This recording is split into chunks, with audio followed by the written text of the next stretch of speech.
Hello，大家好，我是日本福王啊。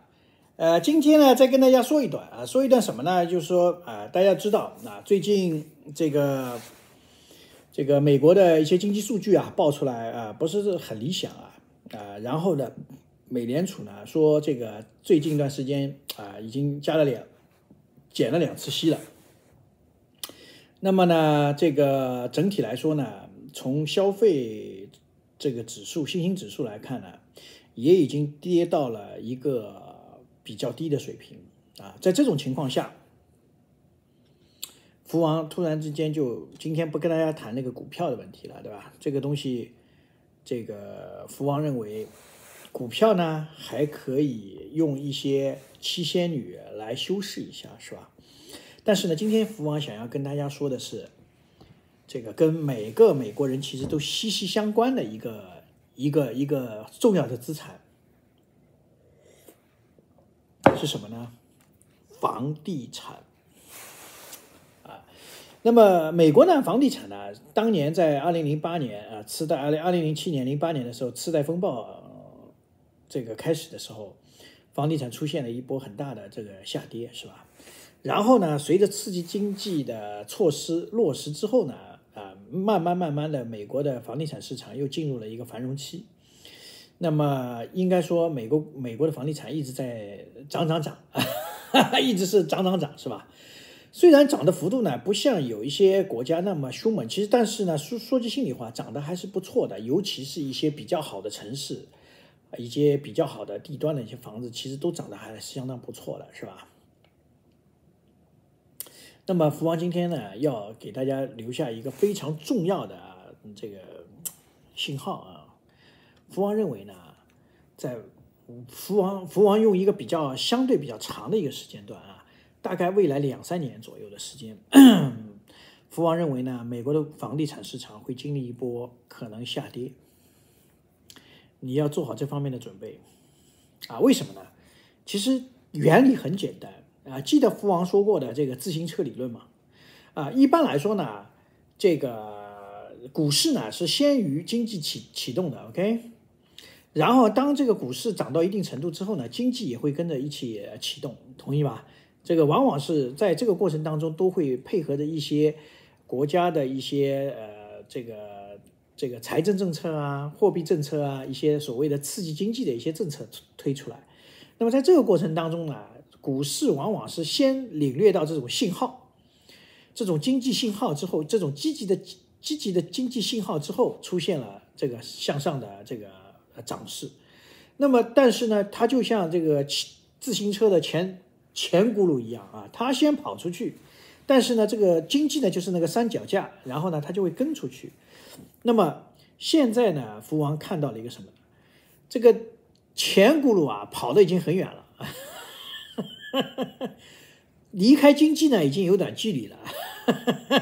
那个经济呢，说句心里话，美国的经济已经有点疲软了，而且呢，福王认为美国这个经济出现这个问题，跟上一次的次贷风暴还真的不一样真的不一样。上次的次贷风暴呢，应该是这么说，是什么呢？因为这个房地产呢，因为经过了这种繁荣，然后呢，这个有了那些所谓的，对吧？这个金融机构把一些本不应该买房的人，然后呢，给他们买了房。但是呢，这些金融机构很聪明，他知道这些买房者未来还款是个问题，所以呢，他就把他们的资产呢进行打包，明白吗？把这个打包变成了什么债券，然后呢，去把它卖出去。在卖出去的过程当中呢，他们给他评的级呢就是高的。为什么？因为当时房地产是上涨的，他不怕你还不出钱，你一旦还不出钱呢也没关系，把你的房子抛了，你的房子还涨，对吧？所以问题不大，他是这种感觉，对吧？再加上房利美本身他们就是给那些提供大量的这种卖房子的这种买房子的那种贷款。所以于是乎就出现了这种循环那么当时泡沫破灭之后，只是在金融领域当中有大量的所谓带这种不良资产的那种叫资产包的，这叫有毒资产，出现了集体垮塌，导致整个美国的金融系统出现了问题。但事实上呢，美国的消费领域，就是美国的这个消费能力或者是消费这个领域，其实还不是很坏，坏的是整个金融市场，同意吗？这些金融的这种大鳄出现了问题了，因为他们尝到了那个有毒资产了，于是呢就在爆雷。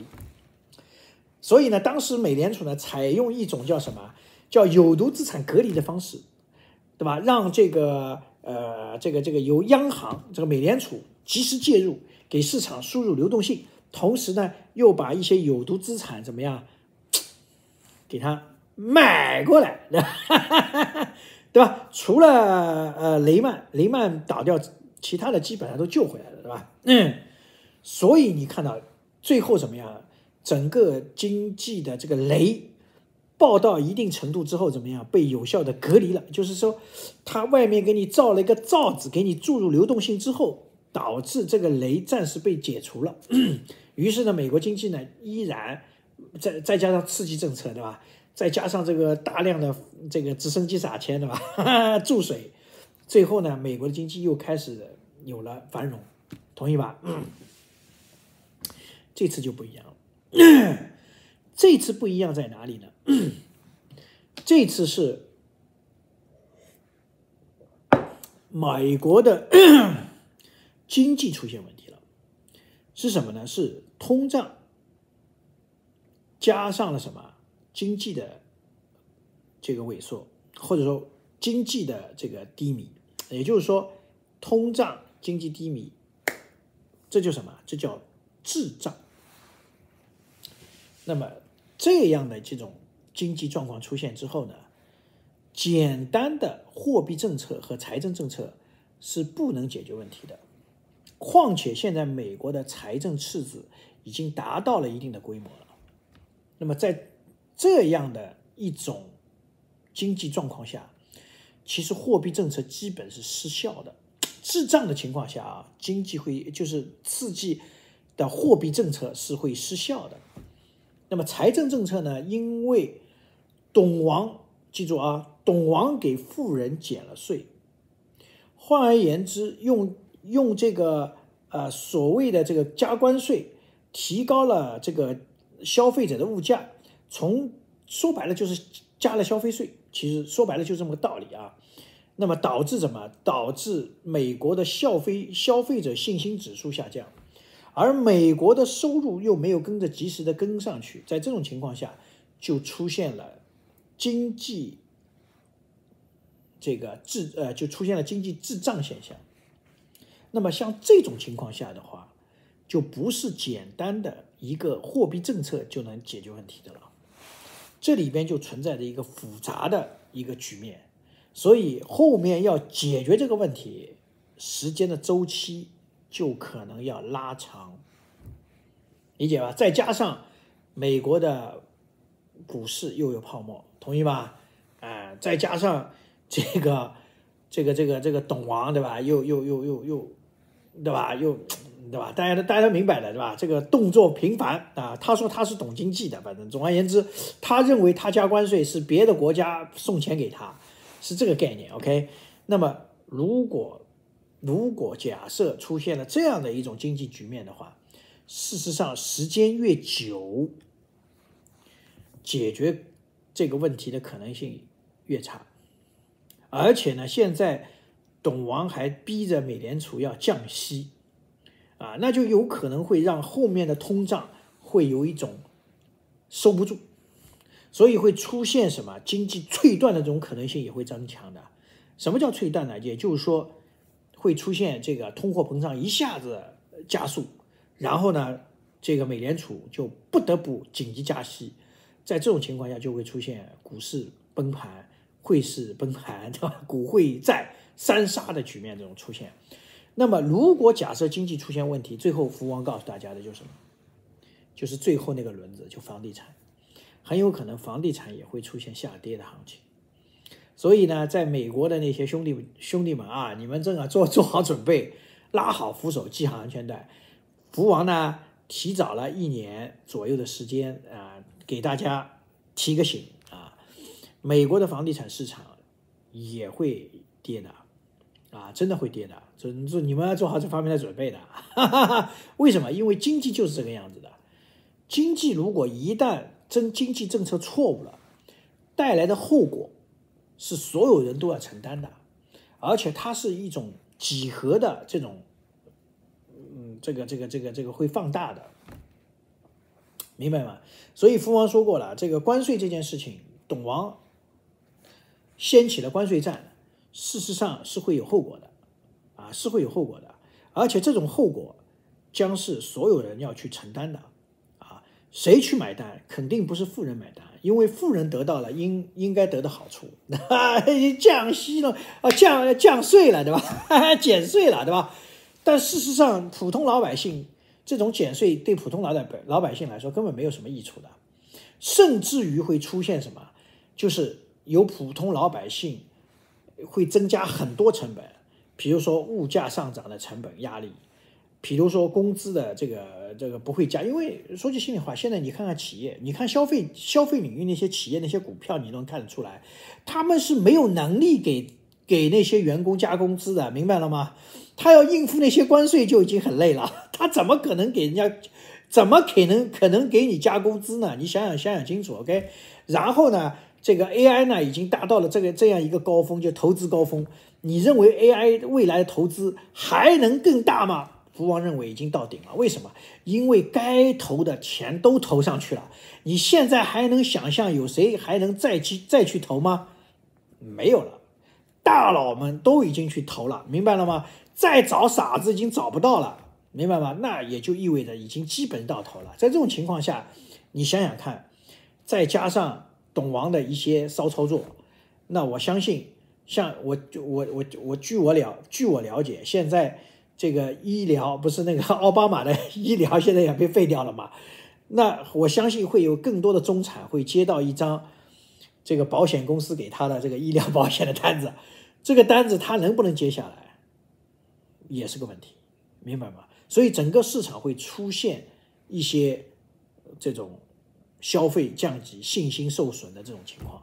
那么对于美国这个以消费为主的经济体来说，它的消费出现问题的话，对整个世界经济都会带来巨大的影响，因为它是世界上最大的订单国呀，明白吗？它是最大的订单国，它是买的，明白吗？因为它的钱它是发钞国呀，对吧？所以董王一直说别人挣他的钱，别人挣他的钱，他的钱是硬的，理解了吧？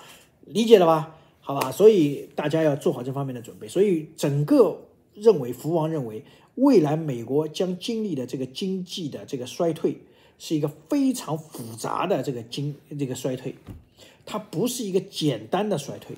所以千万不要认为说美国股市跌了以后我就一定可以买，或者是怎么样，不一定，跟上次完全不一样，理解了吧 ？OK， 所以它需要时间周期去消化，在这个过程当中是会很痛苦的。这就是福王一直说的，我已经看到了远处乌云密布，电闪雷鸣，对吧？为什么？因为这个来了一个大聪明一个懂王，他什么都懂，于是呢，他把天给捅漏了。因为美元是天，是美国真正强大的核心，他把这个给捅了，理解了吗？那么在这种情况下，未来会怎么样？大家要做好这方面的准备。所以福王认为，可能福王说的早了那么可能提早1年或者2年时间，那最起码一点，福王先提醒大家了，以后福王还会不断的提醒大家的，明白吗？因为有可能你现在感知到，有可能你能保全你最重要的一部分的财产，或者是说你可以保住你最大的一部分的这种资产。如果假设你有多余的房产的话，你要做这方面的准备我福王不是说你明天就去卖不是这个意思，就是你要做好这方面的准备。福王今天只是给你把那根神经的开关给你打开，你这个风险的开关一定要打开，千万别认为好像平安无事，就像董王发推特一样，对吧？股市嘛又创了新高了，是吧？这个收入嘛又增加了，物价嘛又下降了，是吧？一切都是欣欣向荣的。如果你要相信这个的话，你就麻烦了。有可能董王现在感觉到很爽很嗨，但是事实上我相信普通老百姓并不会很爽很嗨的。 OK， 所以我现在不知道美国现在这个跑到商场里是不是很多人来 OK， 很多人买东西买，是不是有很多的游客跑到美国去旅游买，对吧？这种情况现在是否出现，这个每个在美国的兄弟们自己去衡量，因为经济就在你身边，做好这方面的思想准备，一定要做好准备，拉好扶手，系好安全带，尤其是多余的那些，你要做好处置准备，因为房地产处置本身是需要周期的，好吧？所以福王提前1年2年给你报个报个警，说1年2年，说不定就没有1年2年，也有可能，说不定只有半年时间，对吧？提早提个醒，给我们那边兄弟们，最起码一直比较喜欢福王这个频道的所谓铁粉们，给大家提个醒 ，OK， 好吧？好，今天就说到这里。喜欢福王点赞加关注，也欢迎大家在评论区里评论，你觉得这个看福王的频道有没有价值？你自己去思考。OK， 好，拜拜。